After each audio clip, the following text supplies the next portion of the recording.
Livro de Marcos, capítulo 14, a partir do versículo 32, diz assim a palavra: Então foram para um lugar chamado Getsêmani, e Jesus disse aos seus discípulos: Sente-se aqui, enquanto eu vou orar. Versículo 33, levou consigo Pedro e Tiago e João, e começou a ficar aflito e angustiado, e lhes disse: a minha alma está profundamente triste, numa tristeza mortal. Fiquem e vigiem. 35. Indo um pouco mais adiante, prostrou-se e orava para que, se possível, fosse afastada dele aquela hora, e dizia: Abba, Pai,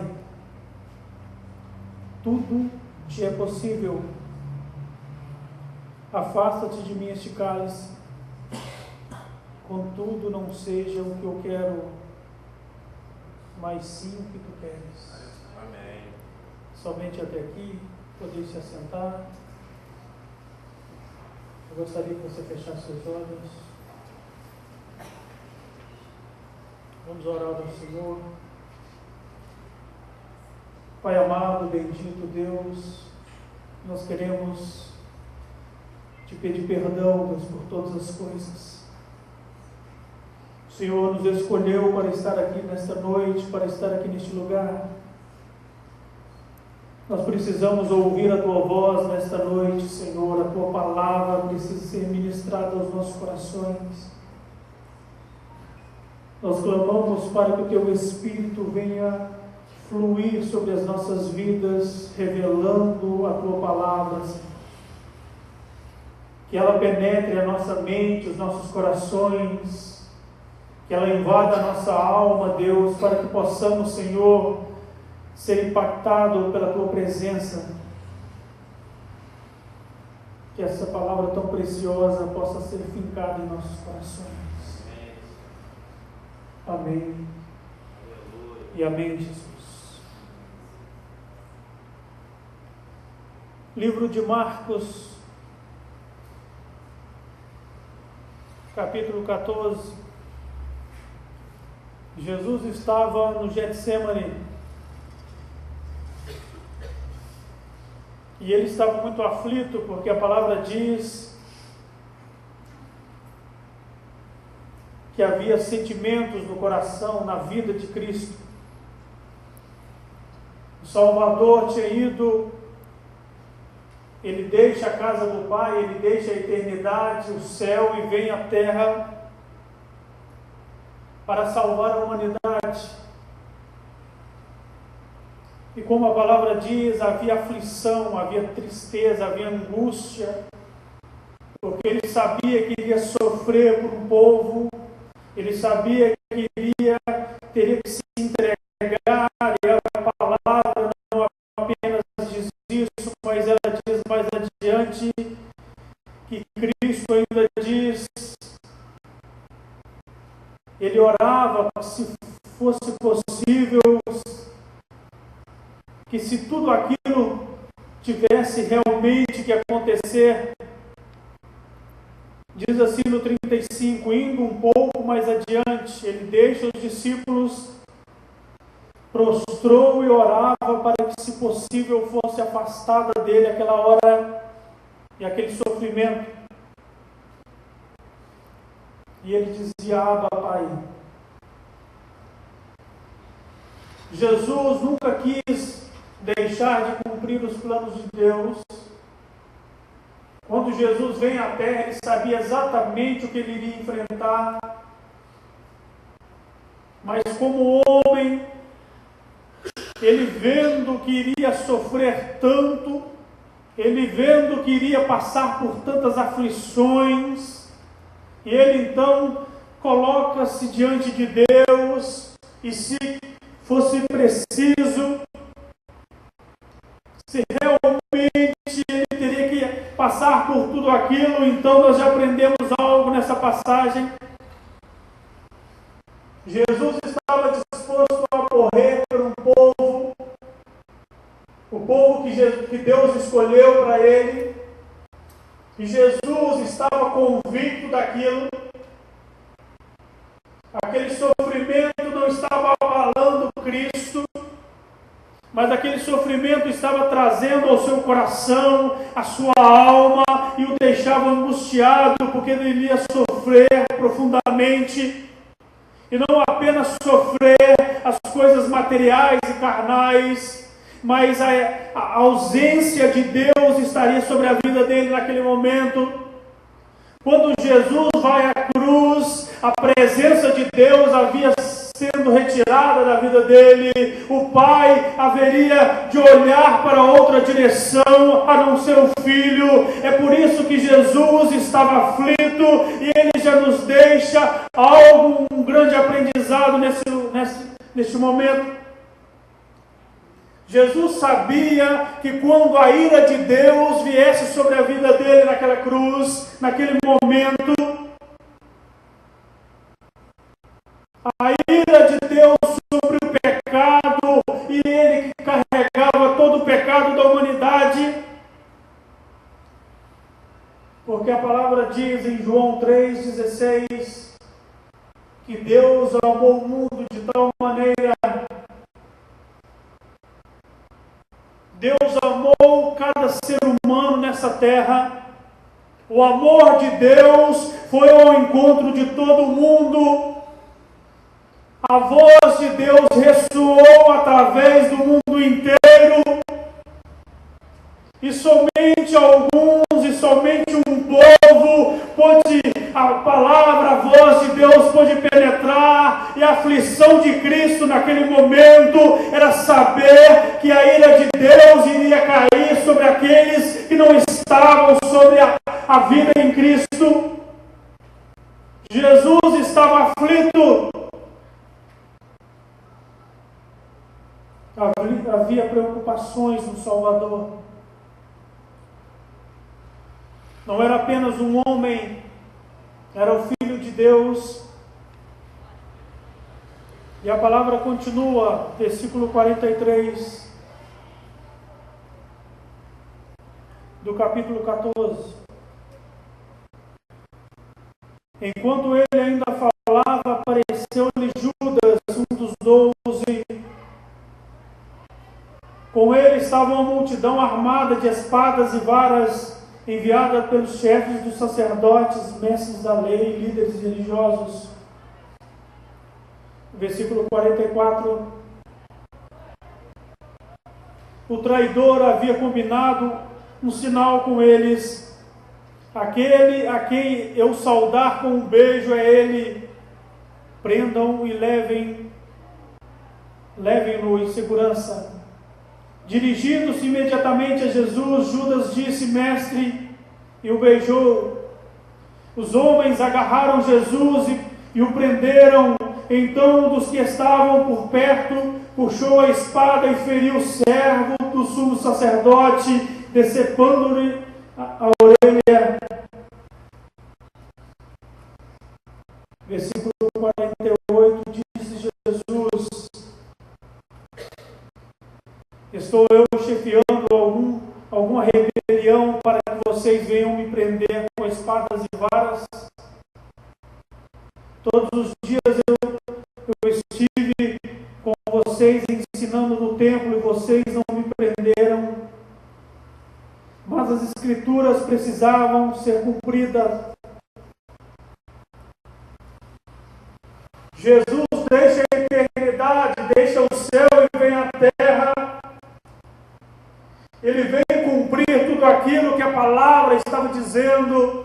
Jesus vem cumprir todo o plano que foi predeterminado pelo Pai. E é por isso que ele diz: Senhor, Pai, Abba, Pai. E é por isso que havia aflição em Jesus. Jesus ama o seu povo, ama o mundo inteiro. O amor de Deus estava sobre toda a humanidade. Mas ele sabia, Jesus sabia que muitos o rejeitariam, que havia traidores, que havia pessoas que iriam começar a caminhada e iriam desistir. Mas o amor de Jesus ainda continua, porque Ele diz: Senhor, que seja feita a Tua vontade. Jesus estava para fazer a vontade do Pai, o amor dele vai até o final. Jesus então se entrega, Ele se doa, Ele entrega a sua vida, Ele sofre naquela cruz, Ele sofre tudo o que um homem mau deveria sofrer.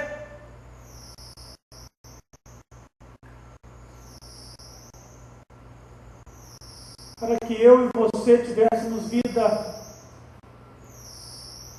porque o amor de Deus nos encontrou. E é bem interessante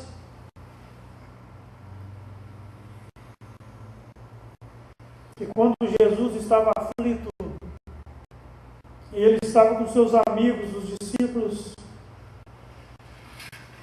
e os discípulos estavam orando com ele. Só que os discípulos não entendiam muito bem o que Jesus iria sofrer, iria passar. Os discípulos estavam preparados a todo ponto a tirar Jesus daquele sofrimento, a ponto de Pedro cortar a orelha de um soldado, a ponto de Pedro tentar de outra maneira que não fosse a bíblica.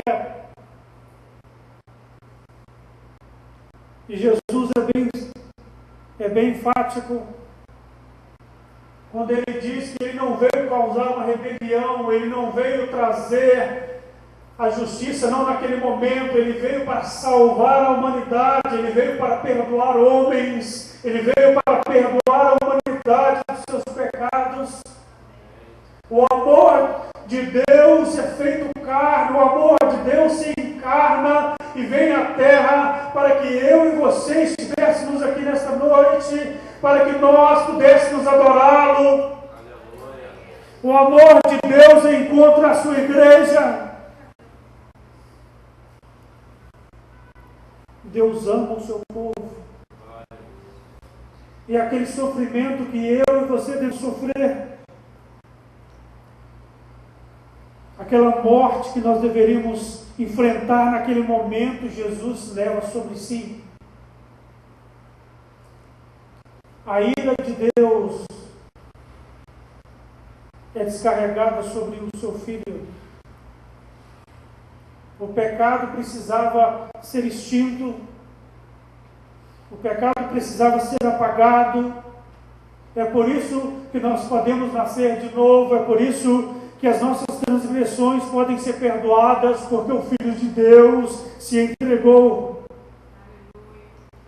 E aquele Getsemane não simbolizava somente a morte.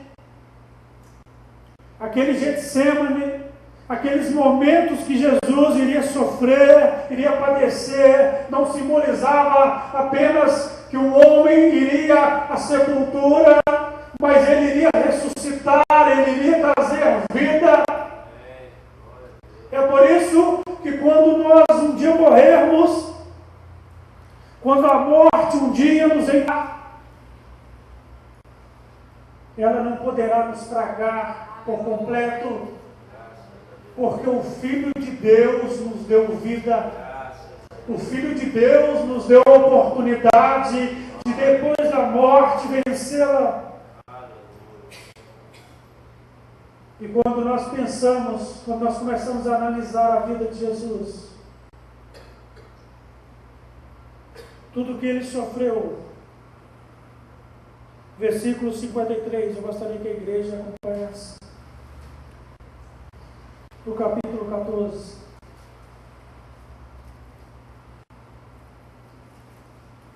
Levaram Jesus ao sumo sacerdote. E então se reuniram todos os chefes dos sacerdotes, os líderes religiosos e os mestres da lei. Pedro seguia de longe até o pátio do sumo sacerdote, sentando-se ali com os guardas, esquentava-se junto ao fogo. Os chefes dos sacerdotes e todo o sinédrio estavam procurando depoimentos contra Jesus, para que pudessem condená-lo à morte, mas não encontravam nenhum. Muitos testemunharam falsamente contra ele, mas as declarações deles não eram coerentes, não eram verdadeiras. Então se levantaram alguns e declararam falsamente contra ele. Nós o ouvimos dizer: destruirei o templo feito por mãos humanas, e em 3 dias construirei o outro, não feito por mão de homens. Mas nem mesmo assim o depoimento deles era coerente. Depois o sumo sacerdote levantou-se diante deles e perguntou a Jesus: você não vai responder à acusação que eles o fazem? Mas Jesus permaneceu em silêncio e nada respondeu. A morte de Jesus não era porque ele tinha feito algum pecado. Jesus não estava sendo crucificado porque ele era um homem mau. Jesus estava indo à sepultura, Jesus iria encontrar a morte, mas a morte não iria ter poder sobre a vida dele, porque ele nos amou, porque ele levou sobre si as nossas transgressões, levou sobre si os nossos pecados, ele levou sobre si aquilo que a humanidade carregava.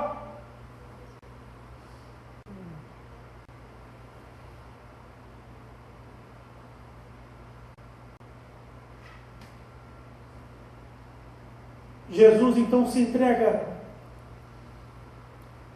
A palavra diz que ele não diz nada. Ele não diz nada, mas o silêncio de Jesus deixa aqueles homens intrigados, porque o ser humano quer se defender, porque o ser humano quer colocar desculpas, mas Jesus iria fazer o plano do seu Pai, Jesus iria cumprir aquilo que Deus tinha predeterminado. É por isso que Jesus fica calado, porque Jesus sabia que teria que enfrentar tudo. As lágrimas vêm a Jesus, mas ele suporta todas as coisas, porque ele olhava para a minha vida e para a sua vida, ele olhava para os homens. E ele olhava e via que todos estavam na mão de Satanás. É por isso que todos os homens caminhavam para o inferno, porque os nossos pecados eram aquilo que trazia sobre as nossas vidas o juízo. Os nossos pecados, as nossas transgressões nos condenavam. E Jesus então se entrega. O Filho de Deus se doa.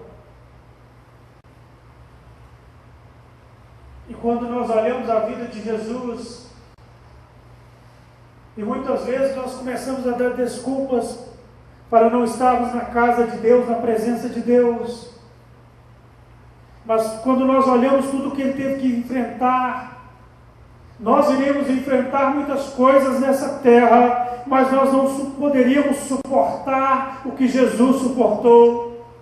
Então tudo aquilo que nós enfrentarmos, tudo aquilo que vier sobre as nossas vidas, porque nós somos cristãos, nós devemos seguir em frente, de cabeça erguida, olhando para a eternidade, porque Ele será a nossa recompensa.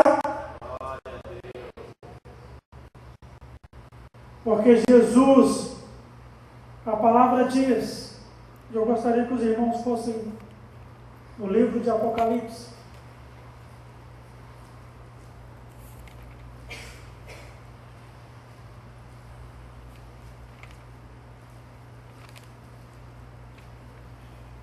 A partir do versículo 21, do capítulo 21.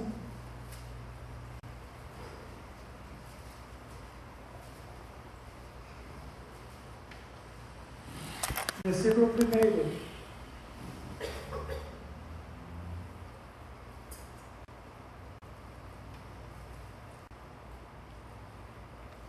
Então vi novos céus e nova terra. Pois o primeiro céu e a primeira terra tinham passado, e o mar já não existia.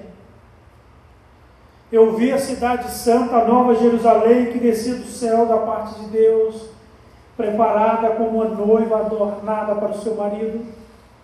Ouvi uma forte voz que vinha do trono e dizia: agora o tabernáculo de Deus está com os homens, com os quais ele viverá. Eles serão os seus povos, o próprio Deus estará com ele e será o seu Deus. Ele enxugará dos seus olhos toda lágrima, não haverá mais morte, não haverá tristeza, nem choro, nem dor, pois a antiga ordem já passou. E quando nós lemos essas palavras, nós temos que ter fixos em nossos olhos tudo aquilo que nos aguarda, tudo aquilo que aguarda o cristão genuíno que caminhar sobre essa terra. Tudo aquilo que aguarda a nós.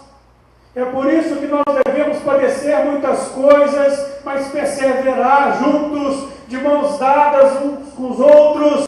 Quando nós cairmos, nos fortalecer para que nós venhamos conhecer tudo aquilo que Deus planejou para nós. Jesus esteve na cruz, Jesus padeceu tudo aquilo que foi preciso padecer,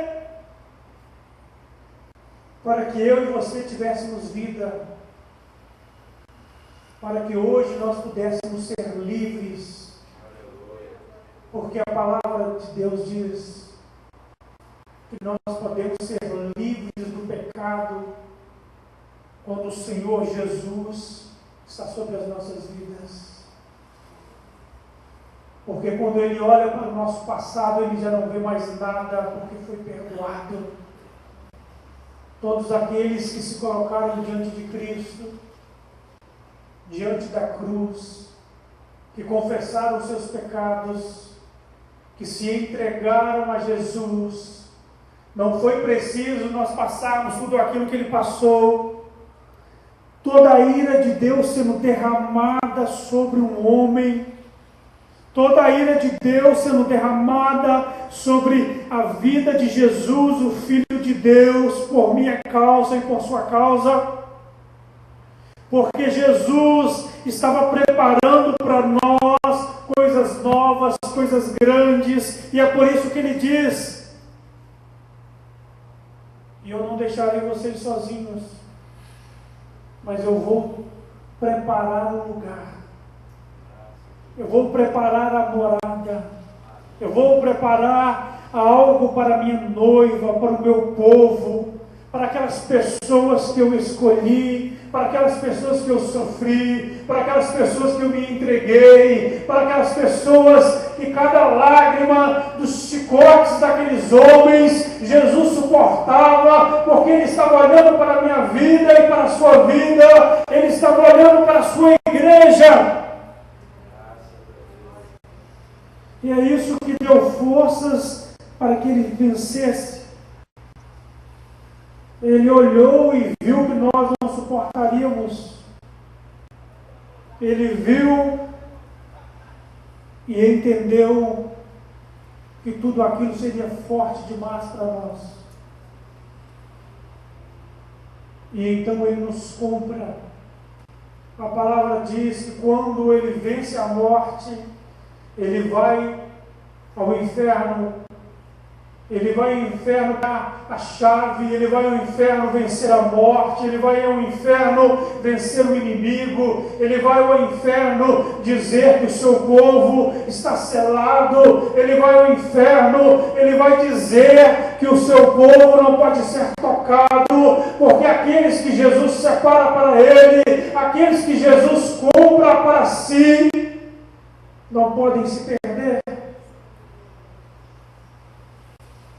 E é por isso, e essas palavras que devem nos dar forças todos os dias, quando bater o desânimo, quando aquela vontade de desistir vier sobre nós, É tempo de nós nos equiparmos, é tempo de nós entrarmos por essas portas, nos agarrar aos nossos irmãos que estão mais fortes e dizer que nós queremos caminhar junto com Jesus, ao lado de Deus.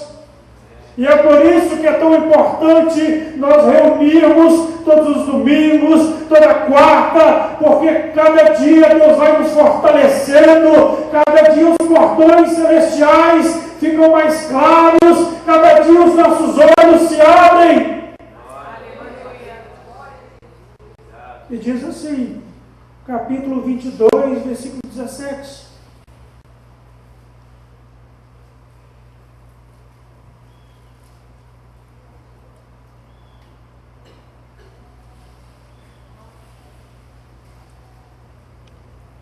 O Espírito e a noiva dizem: vem. E todo aquele que ouvir, diga: vem. Quem tiver sede, venha. E quem quiser beber, beba de graça da água da vida. Declaro a todos os que ouvem as palavras da profecia deste livro: se alguém lhe acrescentar algo, Deus lhe acrescentará as pragas descritas neste livro. Se alguém tirar alguma palavra deste livro de profecia, Deus tirará dele a sua parte na árvore da vida e na cidade santa, que são descritas neste livro. Aquele que dá testemunho dessas coisas diz: sim, venho em breve. Amém, vem, Senhor Jesus. A graça do Senhor Jesus seja com todos. Quando Deus revela essas palavras, quando Deus dá naquela ilha de Patmos para o apóstolo João, um apóstolo que andou com Jesus, que ouviu as palavras de Jesus, e então é revelado a ele o que haveria de acontecer, é revelado a ele tudo aquilo que a igreja precisava ouvir, precisava entender, que Jesus estava preparando todas as coisas, que Jesus preparou, porque Ele pensou nos mínimos detalhes para o seu povo viver com Ele, porque os planos de Deus não podem ser frustrados, porque Deus planejou coisas para mim e para você, e é preciso nós caminharmos,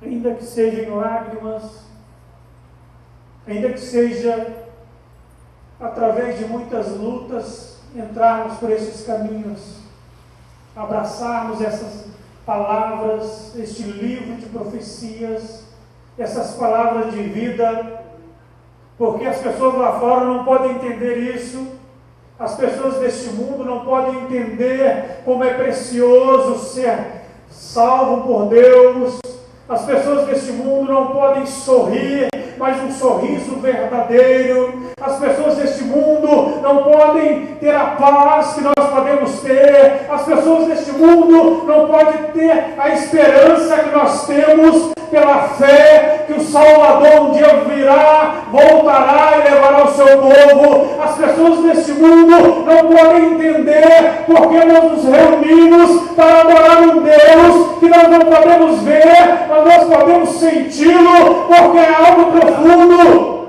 Glória a Deus. Obrigado, Senhor. Elas não podem entender isso, porque elas estão mortas. Um dia nós estivemos mortos, e então nós que hoje temos vida, é preciso nós sairmos, é preciso nós anunciarmos, é preciso nós declararmos, porque há muitas pessoas mortas do nosso lado, e nós precisamos dizer que nós encontramos a vida, nós precisamos dizer que nós encontramos o Salvador, nós precisamos anunciar que Ele nos libertou, que nós somos nova criatura, que nós temos uma vida nova, que nós somos felizes agora, nós somos felizes porque Jesus entrou em nós, porque o Espírito Santo habita em nossas vidas. E elas não podem entender isso, porque as pessoas lá fora, elas podem sorrir, mas não um sorriso verdadeiro, Elas podem dizer que são felizes, mas elas ainda não conhecem a verdadeira felicidade. Elas podem possuir coisas, mas elas não podem ainda entender o que é um dia estar diante de Deus, um dia estar diante do Deus Todo-Poderoso que criou todas as coisas. E é por isso que Jesus vem para redimir o seu povo, para nos levar para um lugar que muitos não acreditam.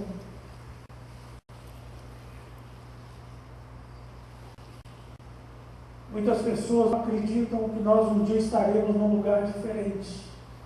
A palavra diz: lá não haverá dor, não haverá lágrimas, lá não haverá pecado, lá não haverá nada de ruim, somente o que é bom.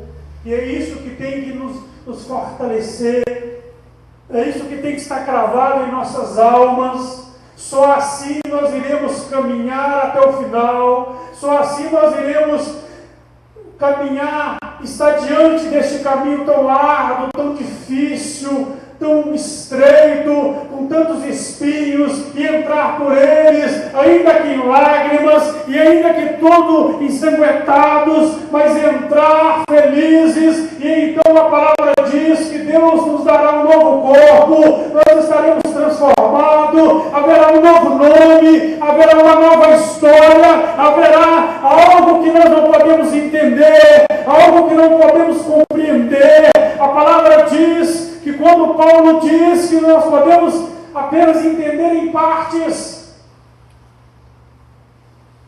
Paulo fala nas suas cartas, nós não podemos entender esse imenso amor de Deus ainda por completo, mas um dia nós entenderemos como nós somos entendidos.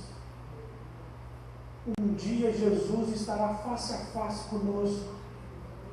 Um dia nós poderemos abraçá-lo. Um dia nós poderemos realmente viver ao lado dele, face a face. Mas até lá ainda é um grande caminho. A história ainda não acabou.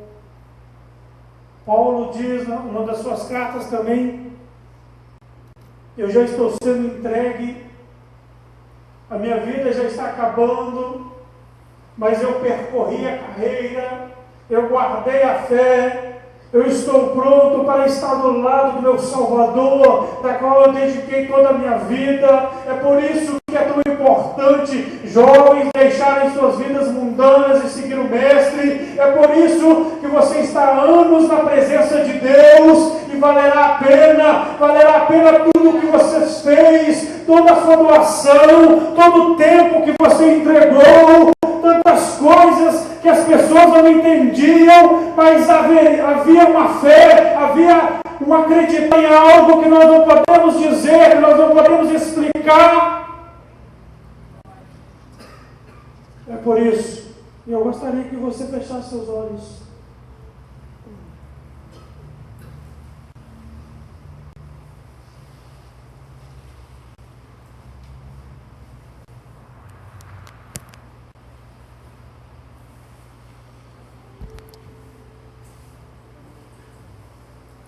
Aleluia, Jesus.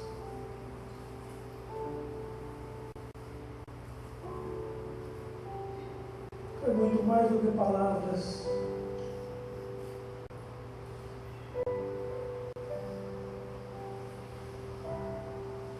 Aquele sentimento que Deus colocou em nossos corações.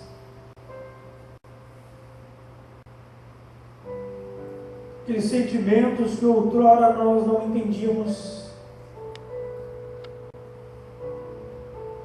E então, quando Jesus vem, a palavra diz o primeiro amor. Quando nós temos o primeiro amor abrasado em nós,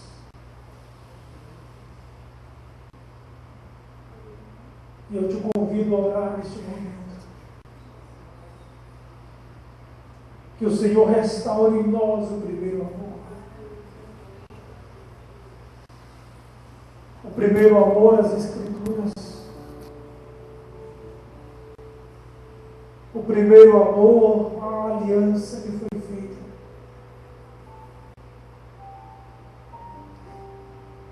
O primeiro amor que fez Jesus entrar nos nossos corações. E nós estávamos irradiantes. Nós entrávamos pelo templo e o Senhor falava aos nossos corações. E a voz de Deus era audível, eram coisas maravilhosas. Nós sabíamos que Deus estava ali. Aquele primeiro amor que foi se esfriando, aquele primeiro amor que foi sendo deixado de lado, o primeiro amor que nos fez estar como brasas vivas. Estava tudo quente, porque o amor de Deus estava iluminando, estava queimando sobre os nossos corações.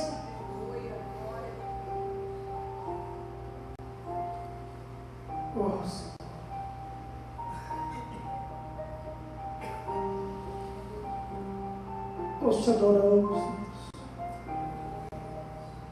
porque um dia o Senhor sofreu por nós. Um dia a ira de Deus, porque o pecado precisava ser destruído pela ira de Deus, porque um Deus santo não pode suportar o pecado e envia o seu Filho para que homens tenham vida, para que mulheres tenham vida, para que o mundo inteiro não vá para o inferno, mas para que pessoas, o seu povo seja escolhido, para que um dia no céu tenha um casamento, para que a noiva possa estar linda, linda para o Cordeiro, linda para Jesus. Ele sofreu naquela cruz, mas ele estará diante da sua noiva.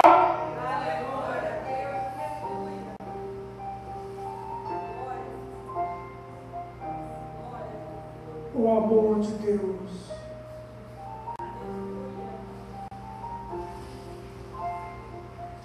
O amor maravilhoso de Deus. Nós te agradecemos. Nós não somos dignos deste amor, Deus.